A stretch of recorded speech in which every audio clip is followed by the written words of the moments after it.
जिस उपदेश से राम जी को राजकुमार भगवान राम बने, वो उपदेश आप सुन रहे हैं। कितना ऊंचा ग्रंथ है। इसको वाल्मीकि रामायण भी बोलते, योग वशिष्ठ महारामायण भी बोलते। राम तीर्थ ने इसी का बार बार अध्ययन किया था। ये आप भी शांत हो जाएंगे परमात्मा में, और दूसरों को भी शांति देने की क्षमता देने वाला ये सदग्रंथ है। इसको वेदांत का सिद्धांत ग्रंथ बोलते हैं। दूसरे होते प्रक्रिया ग्रंथ। ये करके फिर कब वो आचार्य बनो तब समझो, ये तो थोड़ा पढ़ो और फिर वही सिद्धांत की बात। तो बार बार योग वशिष्ठ महारामायण विचारने योग। ओम श्री सद्गुरु परमात्मने नमः। श्री योग वशिष्ठ महारामायण निर्वाण प्रकरण सर्ग 169। श्री वशिष्ठ जी बोले, हे रामचंद्र जी, मेरे वचनों का अनुभव तुम्हें तब होगा जब स्वरूप का ज्ञान होगा, और तभी ये वचन हृदय में स्थान पावेंगे। जैसे कथा वाले के हृदय में कथा के अर्थ आते हैं, वैसे ही मेरे ये वचन तुम्हारे मन में स्थान पावेंगे। हे रामचंद्र जी, जब तक मन अपना काम करता है तब तक जगत का अभाव नहीं होता। जब मन का उपशम होता है तब जगत का अभाव हो जाता है। जैसे मनुष्य जब स्वप्न को स्वप्न जानता है तब फिर स्वप्न के पदार्थों की इच्छा नहीं करता, पर जब तक उनको सत्य जानता है तब तक इच्छा करता है। हे रामचंद्र जी, सब जीव वासना से ढके हुए हैं। वासना के क्षय का ही नाम ज्ञान है। ज्ञान रूपी भूत जीव को लगा है, अज्ञान रूपी भूत जीव को लगा है।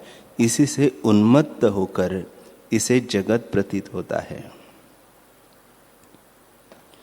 और जगत के प्रतीत होने से नाना प्रकार की वासना दृढ़ होती है। इससे जीव दुख पाते हैं। जब यह चित्त उलटकर अंतर्मुख हो और आत्मा में दृढ़ भावना करे, तब ज्ञान रूपी मंत्र प्राप्त होता है और अज्ञान रूपी भूत जाता रहता है।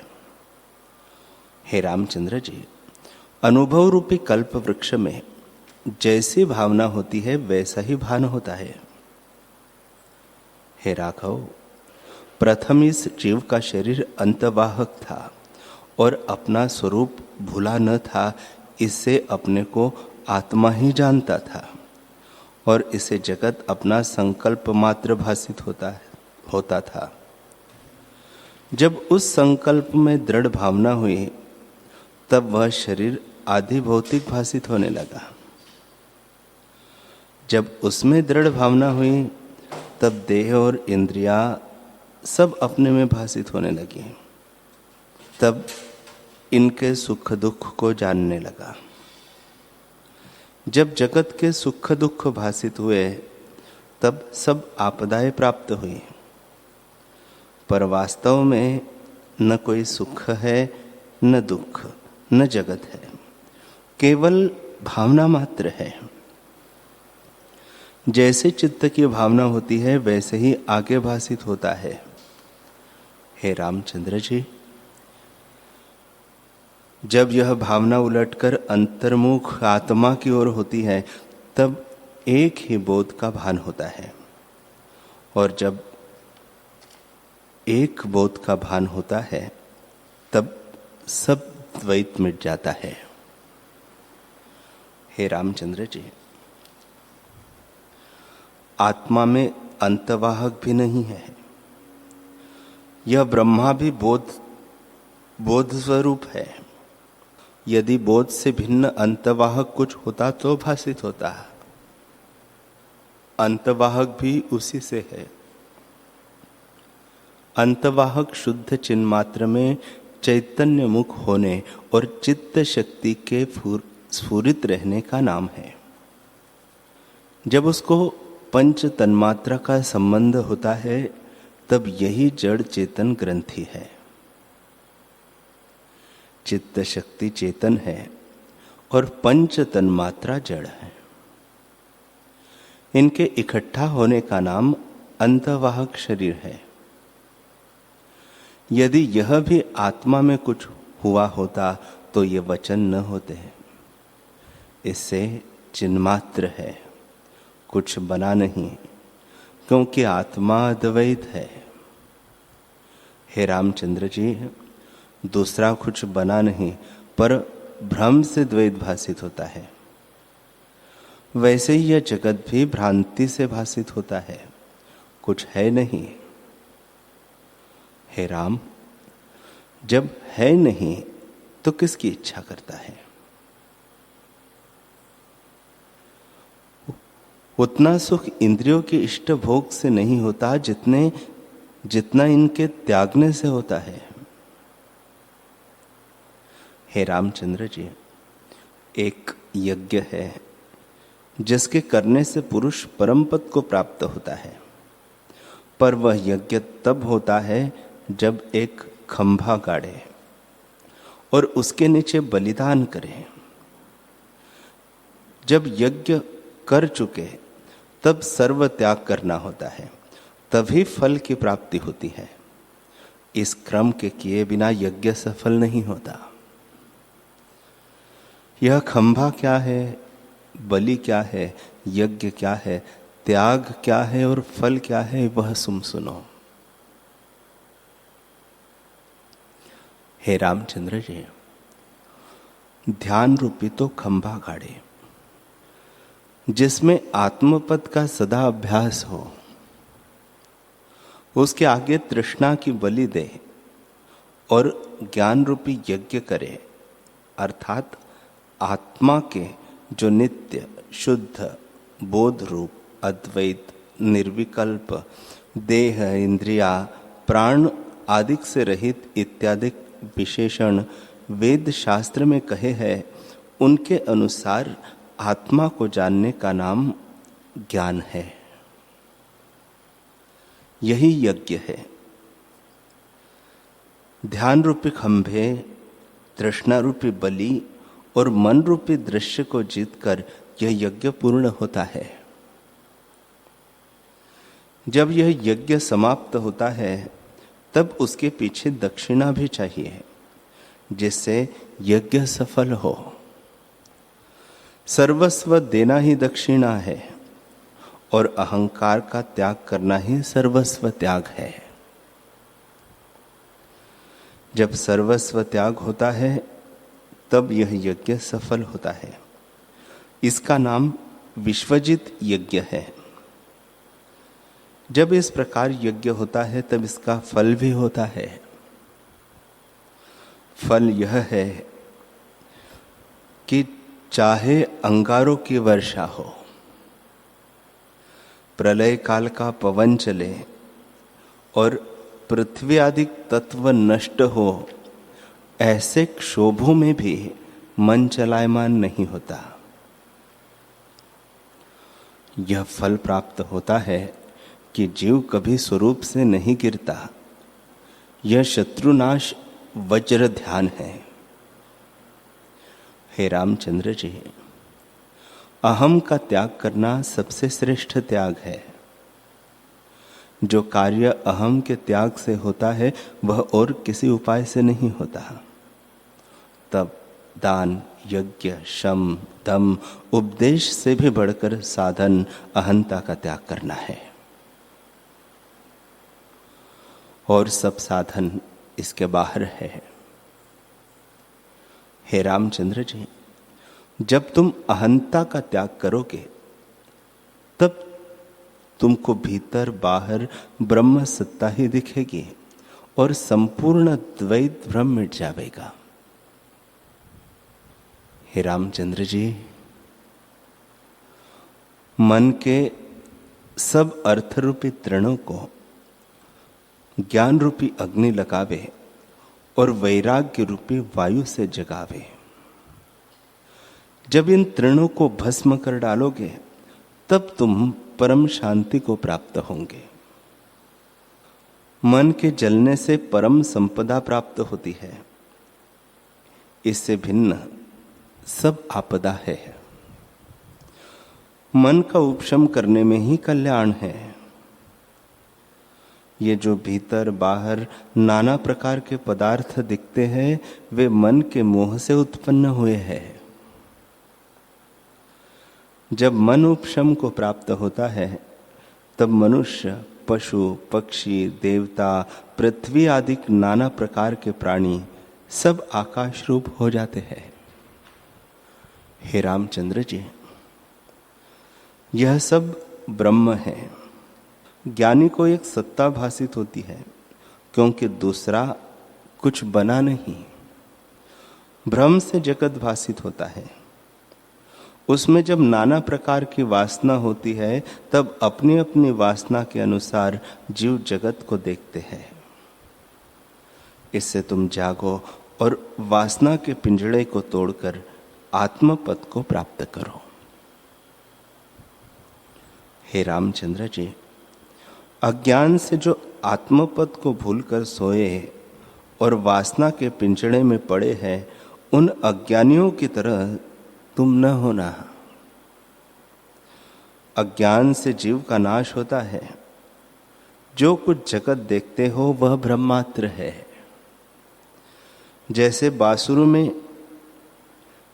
बांसुरी में पवन का शब्द होता है, वैसे ही प्राण वायु से बोलते दिखते हैं, ऐसा जानो। जगत ब्रह्मात्र है। श्री वशिष्ठ जी बोले, हे रामचंद्र जी, संपूर्ण जगत में 7 प्रकार की सृष्टि है और 7 ही भांति के जीव हैं। उनको भिन्न भिन्न सुनो। एक स्वप्न जागृत के है, दूसरे संकल्प जागृत के है, तीसरे केवल जागृत के है, चौथे फिर जागृत के है, पंचम दृढ़ जागृत के है, छठे जागृत स्वप्न के है और सप्तम क्षीण जागृत के है।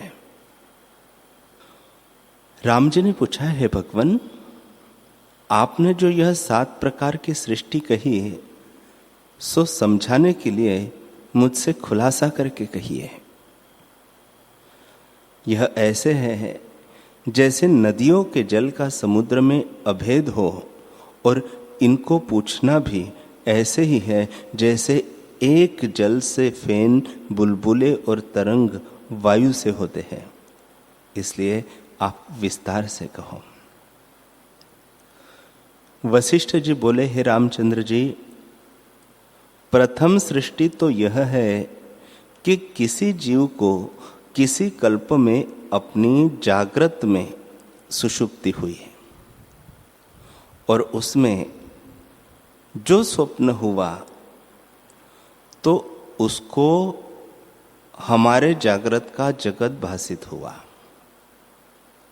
और वह उसको शब्द अर्थ संयुक्त सत जानकर ग्रहण करने लगा। तो उसके स्वप्न में हम स्वप्न के नर है, परंतु उसके निश्चय में नहीं, क्योंकि वह अपनी जागृत अवस्था मानता है। पर हमारा और उसका कल्प एक हो गया है, इसी से वह भी जागृत जानता है। और पूर्व कल्प में भी उसका शरीर चैतन्य फुरता था, परंतु अब सोया पड़ा है। राम जी ने पूछा, है भगवान, जब वह पुरुष अपने कल्प में जागे तब यह उसको क्या भासित होता है? और यदि वह जागे नहीं और वहां कल्प का प्रलय हो तब उसकी क्या अवस्था होगी? एवं यदि यह ज्ञान की प्राप्ति हो तो उस शरीर की क्या अवस्था होगी, सो क्रम से कहिए। वशिष्ठ जी बोले, हे रामचंद्र जी, यदि वह पुरुष अपने कल्प में जागेगा तो यह जागृत उसको स्वप्न भासित होगा, और जो वहां न जागेगा और उस कल्प का प्रलय हो जाएगा तो यह जीव वही चेष्टा करेगा। यदि ज्ञान की प्राप्ति हो तो उस शरीर और इस शरीर की वासना इकट्ठी होकर निर्वाण हो जाएगी, और जो ज्ञान न प्राप्त हो तो उस शरीर को त्याग कर और जागृत भ्रम भासित होगा। अपने को पूर्ववत जाने चाहे न जाने, परंतु बिना ज्ञान के जगत भ्रम नहीं मिटता। हे रामचंद्र जी, यह और वह दोनों तुल्य है। ब्रह्म सत्ता सब जगत समान प्रकाशित होती है। जैसे गुलर में मच्छर होते हैं, वैसे ही ये जीव भी भ्रम से फुरते हैं। यह जागृत सृष्टि कही, और स्वप्न में जो जागृत है उसका नाम स्वप्न जागृत है। पुरुष बैठा हो और चित्त की वृत्ति ठहर जाए पर निद्रा नहीं आई, उसमें मनोराज्य हुआ, और उस मनोराज्य में जगत होकर उसी में दृढ़ वासना हो गई और पूर्व की वासना भूल गई। यह सद भासित हुई और उसमें मनोराज्य का शरीर भासित हुआ, वही आधि भौतिकता दृढ़ हो गई, उसका नाम संकल्प जागृत है। आदि परमात्मा तत्व से जो प्रकट हुआ और आत्मा में जो जगत भासित हुआ उसको संकल्प मात्र जाना, उसका नाम केवल जागृत है। आदि परमात्मा तत्व से क्षोभ हुआ, उसमें सृष्टि हुई और उसको सत्य जानकर ग्रहण किया। स्वरूप का प्रमाद हुआ और आगे जन्मांतर को प्राप्त हुआ, उसका नाम चिर जागृत हुआ। जब इसमें दृढ़ घनीभूत वासना हुई और जीव पाप कर्म करने लगा, उसके कारण स्थावर योनि पाई, तो उसका नाम घन जागृत सुषुप्त जागृत है। जब इसमें संतों की संगति और सच्छास्त्रों के विचार से बोध प्राप्त हुआ, तब यह जागृत सृष्टि उसको स्वप्न हो जाती है और उसका नाम स्वप्न जागृत है। जब बोध में दृढ़ स्थिति हुई तब उसको तुरीय पद कहते हैं, इसका नाम क्षीण जागृत है। जब जीव इस पद को प्राप्त होता है तब परमानंद की प्राप्ति होती है। हे रामचंद्र जी, ये 7 प्रकार के जीव और सृष्टि मैंने तुमसे कही है, इनको विचार करके देखो तो तुम्हारा भ्रम निवृत्त हो जाएगा। यह भी क्या बताना है कि यह जीव है और यह सृष्टि है। सब ब्रह्म सत्ता है, दूसरा कुछ हुआ नहीं। मन के स्फुरण से दृश्य भासित होता है। मन को स्थिर करके देखो तो सब शून्य हो जाएगा, और शून्य भी भीतर न रहकर शून्य का कहना भी न रहेगा। इस गिनती को भी विस्मरण करो।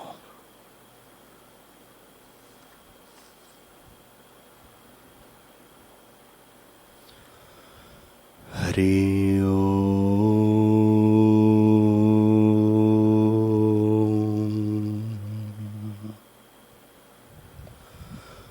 हरि